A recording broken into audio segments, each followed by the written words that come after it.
Where do you live? I live in New York City. Hi. My name is Rose, and welcome to my channel, My Mid-60s Life. If you've been following along, you'll know that I'm still actively working. And one of the biggest questions that I have for myself right now is that when I stop working, which at some point I will do, I'm not planning on it at the moment, but in the next few years, I'm sure it'll come a time where I've decided that I don't want to do it anymore, and that's okay. But the bigger question becomes, where am I going to live? If you know anything about New York City, and many people think they do, but they really don't, is that it is very expensive, and the cost of housing here is ridiculous. I happen to live in a place where it's still fairly reasonable, but as I get older and time goes by, I expect that to continuously increase. So my biggest issue, my biggest question for myself is, where do I go once I stop actively working and have to rely primarily on Social Security and whatever return I can get on my small investments? So my question to you is, where did you decide to go? Drop it in the comments. Let me know. Give me ideas. Part of me thinks that, yes, I want to be around my family, of course, and it's good to be around the people that you've known all your life.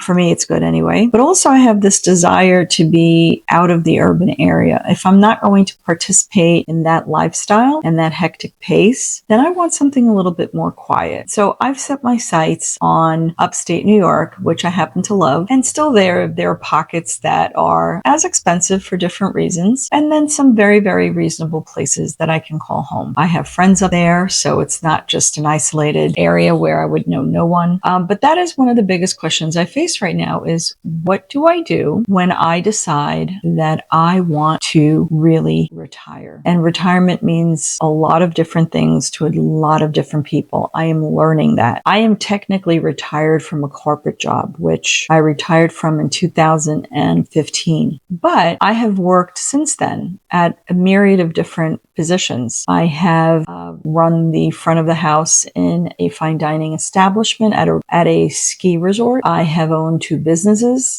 Currently, I am in real estate. So these are all positions that, just added to my experience level, things that I've done, and I've enjoyed all of them for however long they lasted. And once the novelty of what I was doing wore off, it's time to move on. So here I am at this stage of my life. And if you saw video number 5, I talked about when an astrologer told me that I would never retire. So far, she's been correct, but I don't know if that's going to last for the next however many years I'm going to be on this planet. I look at it this way. As long as I have the fortitude, the physical strength, the mental capacity to continue to work, even if it's on a very, very minor, slow scale, I will do that. But there will come a time where I'll want to let a lot of that go and just, I don't know. I don't know what my retirement's going to look like. Part of me wants to buy a little house and renovate it. I don't know. Would you consider that retirement? I would consider that work, but it would be fun work. It would be something that I would enjoy doing. But aside from that, the question is where do I plant the roots for the rest of my life, however long that may be? I have this unfortunate mindset that I think that I'm still in my 40s. So my long term is like, oh yeah, I can do that.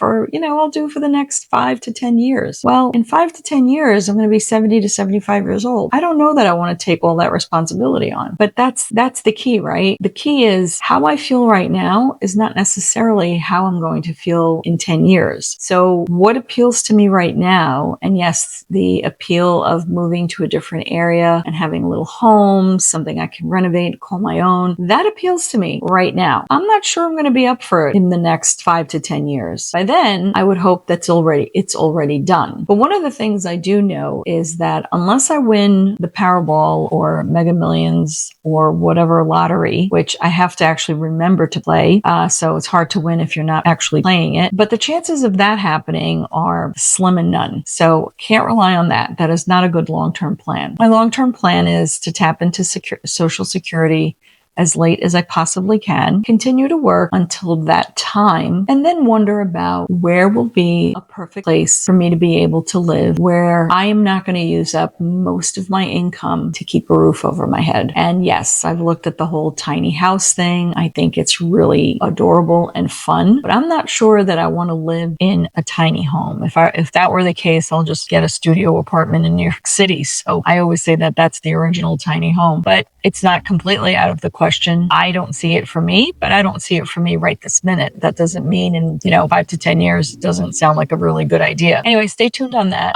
But I'd be curious what your experience was when you decided to retire, where you decided to live. Did you stay where you were? Did you move somewhere that was much more reasonable? And if you did, where is that? I would love to know more about what you guys are doing. Anyhow, this is video 6 of my 7-day challenge, and so far I'm sticking to it. I'm glad I've had the opportunity to introduce myself and let you know a little bit about what's going on in my world. And I would love it if you subscribe. It helps the numbers. And if you want to leave a comment, please, I would love that as well.